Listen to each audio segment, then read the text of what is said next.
Good morning बच्चों, how are you.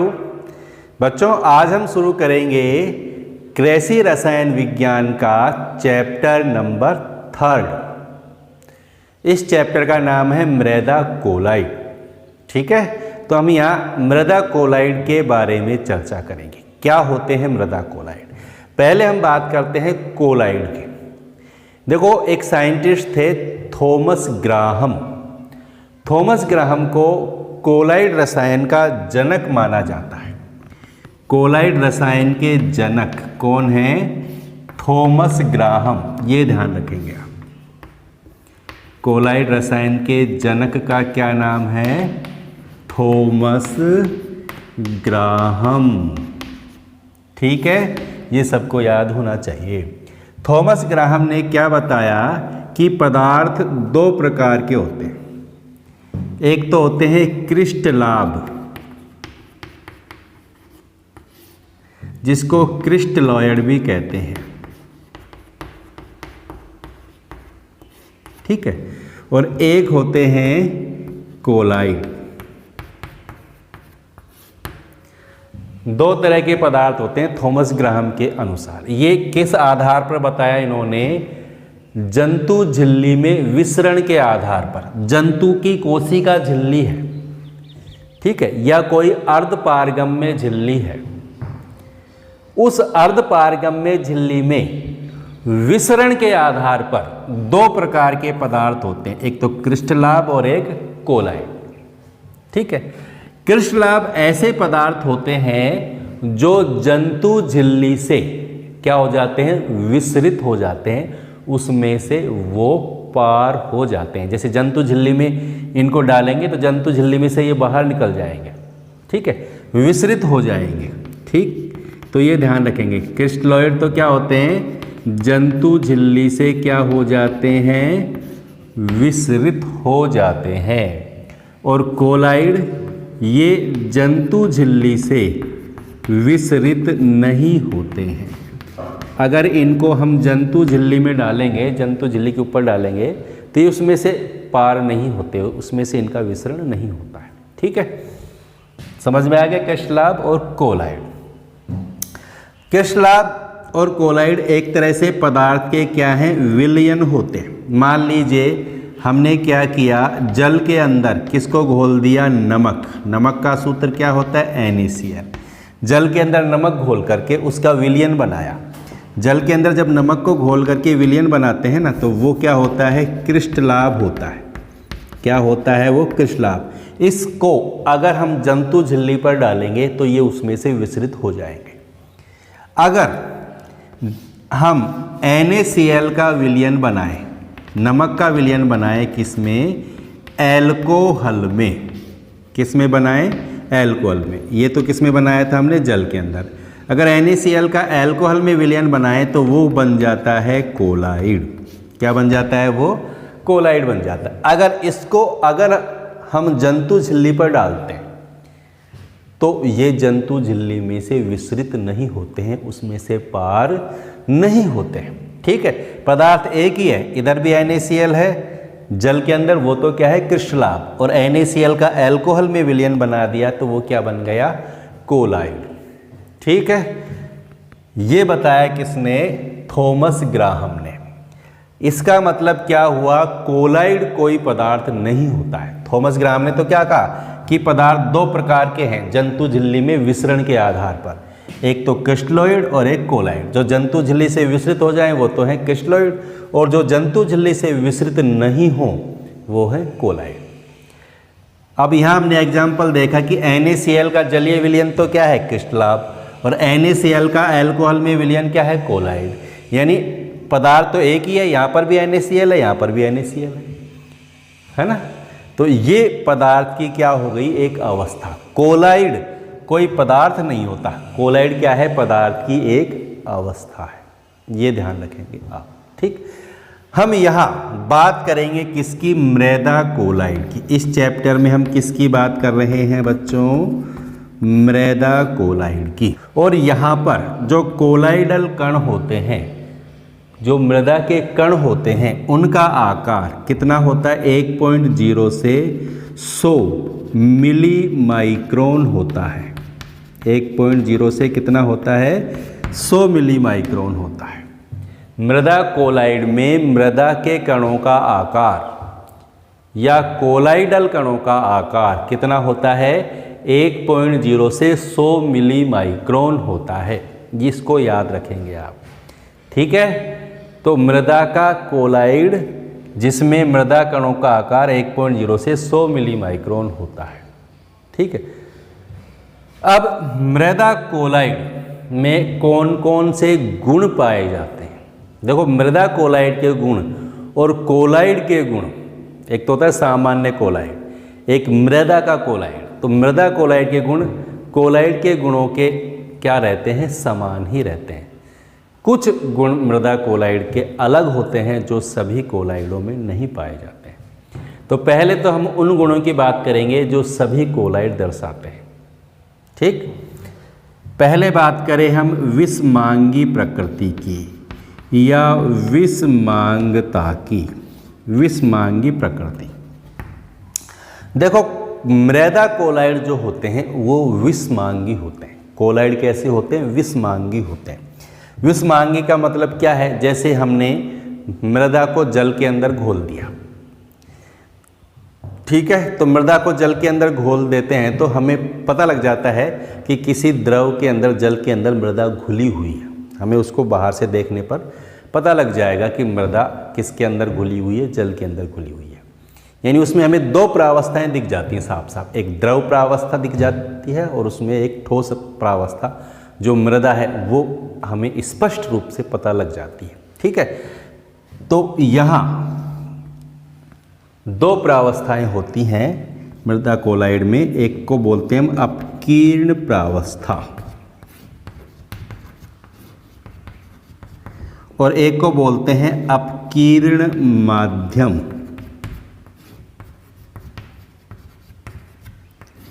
अपकीर्ण प्रावस्था और अपकीर्ण माध्यम। जैसे मृदा को हमने जल के अंदर घोला तो मृदा तो क्या है वहाँ पर? क्या है? अपकीर्ण प्रावस्था। और जल क्या है यहाँ वहाँ पर? अपकीर्ण माध्यम, ठीक है। मृदा कोलाइड में अपकीर्ण प्रावस्था मृदा होती है, ठोस होती है, और जल यानी द्रव क्या है? उसमें अपकीर्ण माध्यम होता है, ठीक। जब दो प्रावस्थाएं होती हैं तो उसको बोलते हैं विषमांगता, विषमांगी प्रवृत्ति। नेक्स्ट, विसरण की बात बताई अभी मैंने। विसरण, कोलाइड जो होते हैं अर्धपारगम्य झिल्ली से विसरित नहीं होते, जंतु झिल्ली से विसरित नहीं होते हैं। कौन? कोलाइड, ठीक। तो जो भी कोलाइड है वो ध्यान रखेंगे हम, कोलाइड जो भी, कोई भी कोलाइड है, चाहे वो मृदा कोलाइड है चाहे कोई दूसरा कोलाइड है, वो जंतु झिल्ली से या हम कह सकते हैं अर्धपारगम्य झिल्ली से विसरित नहीं होता है। ब्राउनी गति या ब्राउनियन गति, सभी कोलाइड दर्शाते हैं ब्राउनी गति। ब्राउनी गति क्या है? देखो, कोलाइड को जब हम अल्ट्रा माइक्रोस्कोप, अति सूक्ष्मदर्शी से जब कोलाइड को देखा जाता है तो कोलाइडी जो कण होते हैं उसके अंदर जो कण हैं वो लगातार एक टेढ़ी मेढ़ी गति करते हुए दिखाई देते हैं। इस गति को बोल देते हैं कौन सी गति? ब्राउनियन गति। जैसे मान लीजिए ये कोलाइडी कण है, अब ये कण जो होता है ना, ये कभी इधर आएगा, कभी ये इधर आएगा, कभी ये इधर जाएगा, कभी इधर जाएगा, कभी इधर जाएगा। इस तरह लगातार टेढ़ी मेढ़ी गति करते रहते हैं। और ये गति जो है ना नियमित नहीं होती है, लगातार होती है लेकिन नियमित नहीं होती। ये कोलाइडी कण इधर आ गया, इधर आ गया, इधर आ गया, तो ये कहीं पर भी जा सकता है, किसी भी दिशा में जा सकता है। इस गति को बोल देते हैं हम कौन सी गति? ब्राउनी गति। समझ में आ गई बात? मैंने क्या कहा? कोलाइडी कण लगातार अनियमित रूप से कैसी गति करते रहते हैं? टेढ़ी मेढ़ी गति करते रहते हैं। इस गति को ही कहते हैं कौन सी गति? ब्राउनियन गति या ब्राउनी गति, ठीक है। नेक्स्ट गुण देखें हम, विद्युत आवेश की बात करें। विद्युत आवेश, देखो कोलाइडी विलयन की बात करें तो कोलाइड में कोलाइडी कणों पर धनावेश भी हो सकता है और ऋणावेश भी हो सकता है। लेकिन विशेषता क्या है कि एक प्रकार के कोलाइड में सभी कोलाइडी कणों पर एक जैसा ही आवेश होता है। जैसे मान लीजिए कोई कोलाइडी विलयन है, तो यहाँ पर जितने भी कोलाइडी कण हैं उन पर एक जैसा ही आवेश होता है। या तो उन सब पर कौन सा आवेश है, कौन सा आवेश है, ये धनावेश, या सभी पर कौन सा आवेश होता है, ऋणावेश। ठीक है, कोलाइडी विलयन में सभी कोलाइडी कणों पर एक जैसा ही आवेश होता है। या तो वो सारे धनावेशित होते हैं या सारे ऋणावेशित होते हैं। अगर हम बात करते हैं मृदा कोलाइड की, किसकी बात कर रहे हैं, मृदा कोलाइड की, तो मृदा कोलाइड में सभी कोलाइडी कणों पर, सभी मृदा कणों पर कौन सा आवेश होता है, ऋणावेश। इस तरह का होता है मृदा कोलाइड। ये ध्यान रखेंगे, मृदा कोलाइड कैसे होते हैं, ऋण आवेशित। सभी कोलाइडी कणों पर कैसा आवेश होता है मृदा में, मृदा कोलाइड में ऋण आवेश होता है। ठीक है, समझ में आ गई बात, ये ध्यान रखेंगे। नेक्स्ट गुण की बात करें, अगला जो गुण है टिंडल प्रभाव। इंपॉर्टेंट गुण है टिंडल प्रभाव। टिंडल प्रभाव का मतलब क्या है, देखो जैसे मान लीजिए यहाँ कोलाइडी विलयन भरा हुआ है, इसमें हमने भर दिया क्या, कोलाइडी विलयन, जिसमें भरा हुआ है। ठीक, अब यहाँ से हम क्या करते हैं, इसमें प्रकाश पुंज डालते हैं। इस कोलाइड को हम अंधेरे में रख देते हैं, और अंधेरे में रखने पर यहाँ से हम क्या करते हैं, टॉर्च जलाते हैं या प्रकाश पुंज को डालते हैं। तो हम क्या देखेंगे कि कोलाइड में से ये प्रकाश गुजरेगा और हमें गुजरता हुआ दिखाई देगा। जहाँ जहाँ से ये प्रकाश गुजरेगा वहाँ वहाँ पर कोलाइडी कण चमकते हुए दिखाई देने लग जाएंगे। इस प्रभाव को ही बोलते हैं टिंडल प्रभाव। क्या कहा मैंने कि ये प्रकाश स्रोत है, ये किसका स्रोत है, यहाँ से प्रकाश जा रहा है, ये प्रकाश पुंज जा रही है। अब प्रकाश जैसे ही यहाँ से गुजरेगा इस कोलाइड में से, तो जहाँ से प्रकाश गुजर रहा है ना, वहाँ से कोलाइडी कण चमकने लग जाएंगे। यह हम कह सकते हैं इस कोलाइडी विलयन में से हमें प्रकाश गुजरता हुआ दिखाई देगा, प्रकाश का रास्ता दिखाई देगा, साफ साफ दिख जाएगा हमको दूर से कि ये प्रकाश जा रहा है। प्रकाश का पथ हमें स्पष्ट दिखाई देता है कोलाइडी विलयन में। इस घटना को क्या कहते हैं हम, टिंडल प्रभाव। समझ में आ गई बात। जैसे अंधेरे कमरे में बारीक छिद्र से रोशनी आती है, तो आप क्या देखते हैं कि वो रोशनी हमें दिखाई देती है। रोशनी जहाँ जहाँ से आ रही है ना, वहाँ पर हमें धूल के कण चमकते हुए दिखाई देते हैं। देखा है कभी आपने ऐसा, अंधेरे कमरे में जब बारीक छिद्र से प्रकाश आता है तो प्रकाश के मार्ग में धूल के कण चमकते हुए दिखाई देते हैं। इस घटना को बोल देते हैं हम क्या, टिंडल प्रभाव। और टिंडल प्रभाव कौन दर्शाते हैं, कोलाइड, मृदा कोलाइड भी दर्शाता है टिंडल प्रभाव। ठीक है, नेक्स्ट गुण है अधिशोषण। क्या है, अधिशोषण। देखो हमने क्या कहा अभी कि मृदा कोलाइड में कौन सा आवेश होता है, कौन सा आवेश है मृदा कोलाइडों पर, ऋण आवेश। मृदा कोलाइड ऋण आवेशित होते हैं। अगर मृदा कोलाइड में यहाँ पर क्या हो, धनायन हो, तो क्या होगा, ऋणावेश और धनावेश के बीच में क्या होता है, आकर्षण होता है। तो ये ऋणायन, ये क्या करेंगे, इन धनायनों को अपनी सतह की तरफ क्या कर लेंगे, आकर्षित कर लेंगे। ऋणावेशित कोलाइड है तो ये धनायनों को अपनी तरफ क्या कर लेंगे, आकर्षित कर लेंगे, और आकर्षित करके इस सतह पर क्या कर लेंगे, वो इकट्ठा कर लेंगे। यानी ये धनायन जो है ना, कोलाइडी कणों की सतह पर क्या हो जाएंगे, एकत्रित हो जाएंगे। हो जाएंगे नहीं हो जाएंगे, जैसे ये ऋणावेशित कोलाइडी कण है तो धनायन जो है ना इसके चारों तरफ इस तरह एकत्रित हो जाएंगे। इस घटना को बोलते हैं अधिशोषण। क्या कहते हैं इसको, अधिशोषण।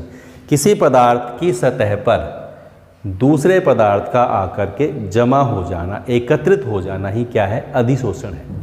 और कोलाइडी कण जो ऋणावेशित हैं वो धनायनों को अपनी सतह पर एकत्रित कर लेते हैं, इसको बोलते हैं अधिशोषण। समझ में आ गई बात, ठीक है। कोई दिक्कत नहीं है।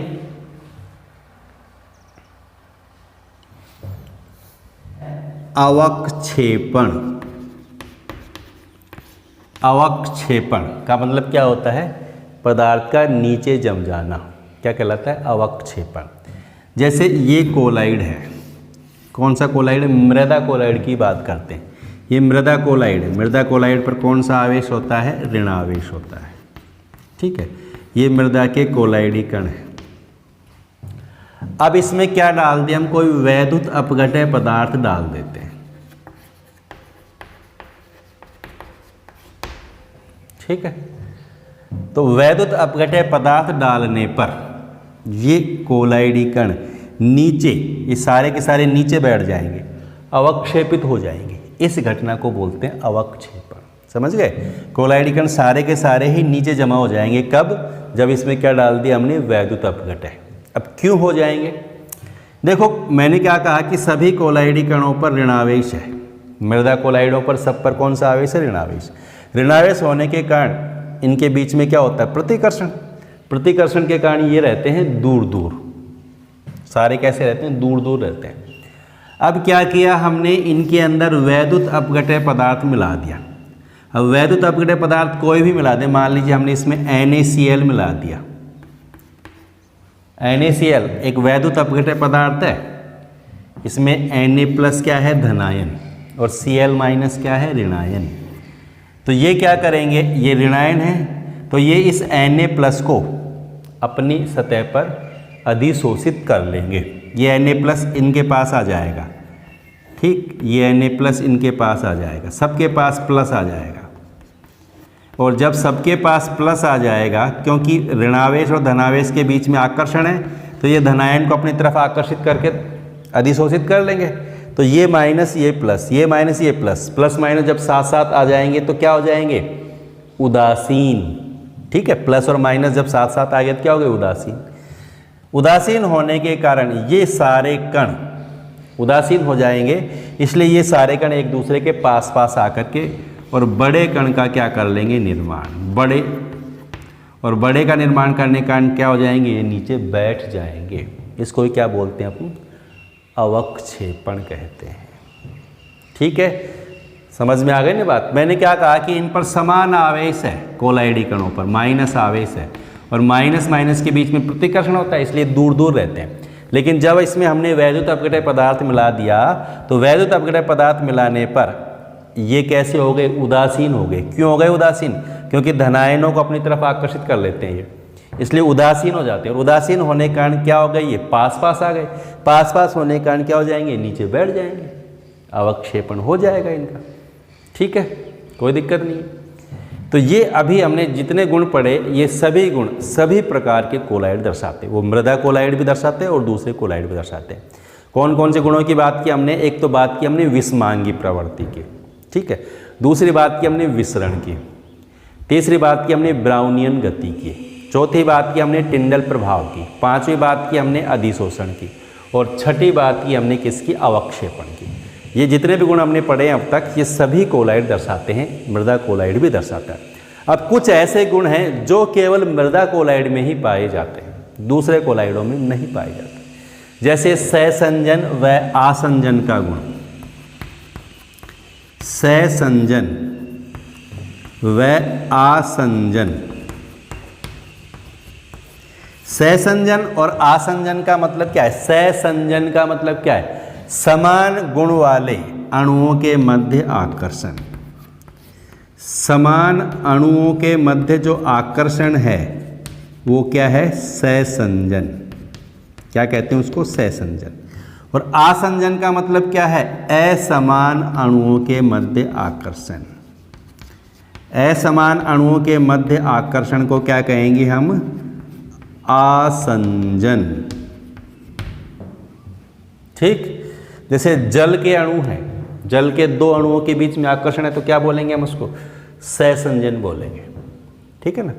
ठोस और द्रव के बीच में जो आकर्षण है वो क्या कहलाता है? आसंजन। द्रव द्रव के बीच में सहसंजन, जल जल के अणुओं के बीच में सहसंजन हो गया। ठीक है, इसी तरह ठोस ठोस, मृदा मृदा के कणों के बीच में आकर्षण क्या है? सहसंजन। लेकिन मृदा और जल के अणुओं के बीच में जो आकर्षण है वो क्या है? आसंजन, ये गुण पाया जाता है मृदा कोलाइड। नेक्स्ट, सुघट्यता, कौन सा गुण है? सुघट्यता। सुघट्यता का गुण दर्शाती है कौन सी मृदा? सिलिकेट मृदा। सिलिकेट मृदा क्या होती है उनके बारे में पढ़ेंगे भी आगे हम। इनमें पाई जाती है सुघट्यता। सुघट्यता का मतलब क्या है? बल लगाने पर मृदा एक रूप से दूसरे रूप में परिवर्तित हो जाती है और बल हटाने पर वापस उसी रूप में आ जाती है। इसको बोलते हैं सुघट्यता। समझ गए? बल लगाने पर रूप बदल जाता है और बल हटाने पर वापस उसी रूप में आ जाती है। इसे क्या कहते हैं हम? सुघट्यता। सुघट्यता मोंटमोरिलोनाइट एक मृदा होती है, कौन सी? मोंटमोरिलोनाइट।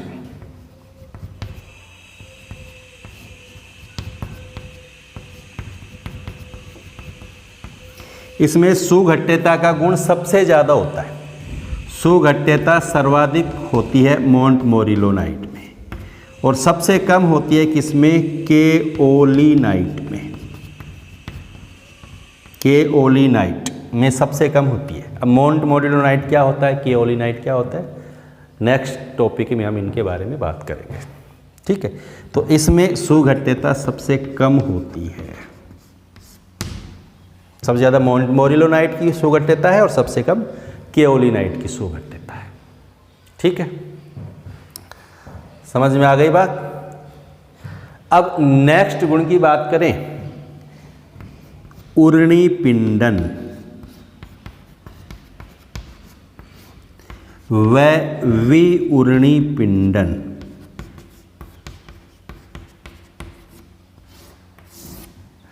उर्णिपिंडन व विउर्णिपिंडन।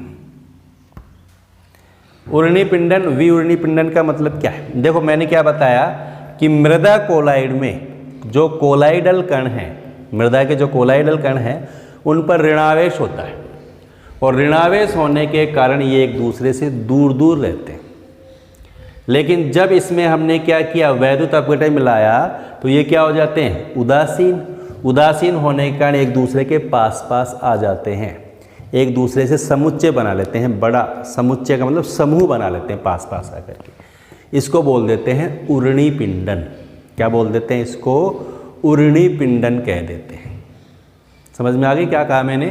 कोलाइडी कण पर एक जैसा आवेश है, मृदा कोलाइड पर ऋणावेश। ऋणावेश कण एक दूसरे से दूर दूर रहते हैं, लेकिन जब इनको उदासीन कर दिया जाता है, इसमें वैद्युत अपघटन पदार्थ मिला दिया जाता है तो ये उदासीन हो जाते हैं और उदासीन होने के कारण ये पास पास आकर के समुच्चय बना लेते हैं, समूह बना लेते हैं।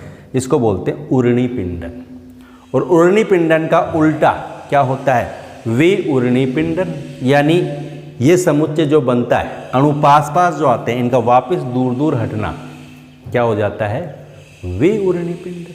ठीक है, इनका वापस दूर दूर हटना क्या कहलाता है? विउर्णिपिंडन कहलाता है। तो उर्णिपिंडन और विउर्णिपिंडन ध्यान रखेंगे आप। ठीक है, नेक्स्ट गुण क्या है इसका? फैलाव व संकुचन। फैलाव का मतलब फैलना और संकुचन का मतलब सिकुड़ना। देखो मृदा के जो कोलाइड हैं, मृदा जो होती है ना, इसमें अगर पानी डालते हैं तो ये जल को सोख लेती है और जल को सोख करके इसके आयतन में वृद्धि हो जाती है, उसको बोलते हैं फैलाव। ठीक है, और जब इसमें से जल बाहर निकल जाता है तो मृदा वापस क्या हो जाती है? सिकुड़ जाती है। इसको बोलते हैं संकुचन। ठीक है, तो मृदा कोलाइड जल के संपर्क में आने पर जल को सोख लेते हैं और इनके आयतन में वृद्धि हो जाती है। इसको तो क्या कहा हमने? फैलाव। और जल सूखने पर पुनः क्या हो जाते हैं? सिकुड़ जाते हैं। इसको क्या बोलते हैं? संकुचन। ठीक है, समझ में आ गई बात। तो ये जो गुण पढ़े हमने, सहसंजन व आसंजन, सुघट्यता, उर्णिपिंडन, विउर्णिपिंडन, फैलाव व संकुचन, ये सभी गुण केवल कौन से कोलाइड दर्शाते हैं? केवल मृदा कोलाइड दर्शाते हैं। ठीक है बच्चों, तो समझ में आ गया मृदा कोलाइड। मैंने क्या कहा? कोलाइड रसायन के जनक कौन है? Thomas Graham. थॉमस ग्राहम के अनुसार पदार्थ कितने प्रकार के होते हैं? विसरण के आधार पर कृष्णलाभ और कोलाइड। कृष्णलाभ जो जंतु झिल्ली से विसरित हो जाते हैं, कोलाइड जो जंतु झिल्ली से विसरित नहीं होते हैं। ठीक है, अब मृदा कोलाइड की बात करें तो मृदा कोलाइड में कोलाइडी कणों का आकार कितना होता है? 1.0 से 100 मिली माइक्रोन तक होता है। इनमें कोलाइडी गुण पाए जाते हैं। मृदा कोलाइड में गुण देखे हमने, या विभिन्न प्रकार के कोलाइडों के गुण के समान ही गुण पाए जाते हैं मृदा कोलाइड में। कौन कौन से गुण हैं जो सभी कोलाइड दर्शाते हैं और मृदा कोलाइड भी दर्शाते हैं? पहला, विषमांग की प्रकृति। विषमांगता दर्शाते हैं, 2 प्रावस्थाएं होती हैं, ध्यान रखेंगे, एक अपकीर्ण प्रावस्था और एक अपकीर्ण माध्यम। ठीक है, मृदा कोलाइड में अपकीर्ण माध्यम तो क्या है? जल, और अपकीर्ण प्रावस्था क्या है? मृदा यानी ठोस। ठीक है, इसके बाद में देखा हमने विसरण। मृदा कोलाइड का विसरण नहीं होता है अर्धपारगम्य झिल्ली से। ठीक है, ये अधिशोषण की भी क्षमता रखते हैं, ब्राउनियन गति दर्शाते हैं, लगातार टेढ़ी मेढ़ी गति करते रहते हैं। मृदा कोलाइडी कणों पर कौन सा आवेश पाया जाता है? ऋण आवेश, ये ध्यान रखेंगे आप। ठीक है, टिंडल प्रभाव देखा, जब कोलाइड में से प्रकाश को गुजारा जाता है, प्रकाश पुंज को गुजारा जाता है, तो प्रकाश पुंज गुजरता हुआ दिखाई देता है। कोलाइडी विलयन में से प्रकाश हमें दिखाई देता है गुजरता हुआ, यानी जहाँ से प्रकाश गुजरता है वहाँ से कोलाइडी कण चमकने लग जाते हैं, जिसको हमने क्या कहा? टिंडल प्रभाव। ठीक है, कोलाइडी कणों पर समान आवेश होता है। समान आवेश होने के कारण वो दूर दूर रहते हैं, लेकिन जब उसके अंदर वैद्युत अपघटन पदार्थ मिला देते हैं तो उदासीन हो जाते हैं। उदासीन होने के कारण वो पास पास हो जाते हैं, और उदासीन होने के कारण वो समुच्चय बना लेते हैं, जिसको क्या कहा हमने? उर्णी पिंडन। और वापस हटना यानी उर्णी पिंडन का विपरीत होना क्या कहलाता है? विउर्णी पिंडन। फैलाव और संकुचन, जल को सोख करके, जल को अवशोषित करके आयतन में वृद्धि कर लेते हैं, जिसको बोलते हैं फैलाव, और जब सूख जाते हैं तो आयतन घट जाता है, संकुचित हो जाते हैं, जिसको बोलते हैं संकुचन। ठीक, समझ में आ गया ना सबको? तो मैं उम्मीद करता हूँ कि आपने जो आज पढ़ा है वो आपको बहुत अच्छी तरह समझ में आ गया होगा, अगर आपने वीडियो को पूरा देखा है। जो अभी इस चैनल पर नए हैं उन्हें चैनल को सब्सक्राइब भी करना है, लाइक भी करना है और शेयर भी करना है। धन्यवाद।